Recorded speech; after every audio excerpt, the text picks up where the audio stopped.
Hi guys, তোমাদের জন্য নিয়ে এলাম একটা রেসিপি। এটা হলো বিট ভর্তার রেসিপি।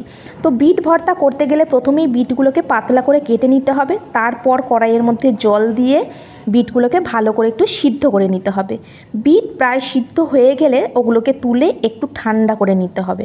যখনই ঠান্ডা হয়ে যাবে তারপরেই একটা মিক্সচারের বোলেতে নিয়ে তার মধ্যে কয়েকটা শুকনো লঙ্কা, যে যেমন ঝাল খাবে সেই বুঝে শুকনো লঙ্কা, কয়েকটা কোয়া রসুন দিয়ে ভালো করে তোমরা পেস্ট করে নেবে। ব্যাস, কাজটা কিন্তু এখানেই অর্ধেকটা শেষ, আর কিন্তু কিচ্ছু নেই।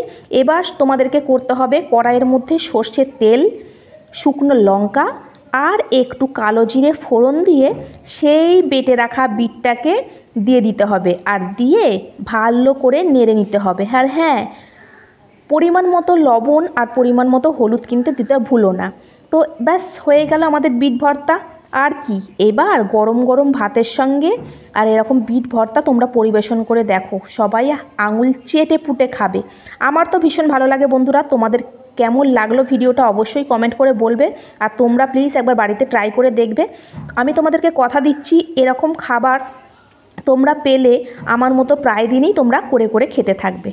তো তাহলে ভিডিওটা যদি ভালো লেগে থাকে অবশ্যই তাহলে কিন্তু একটা লাইক শেয়ার অবশ্যই করো। আজকের মতো এখানেই বিদায়, টাটা।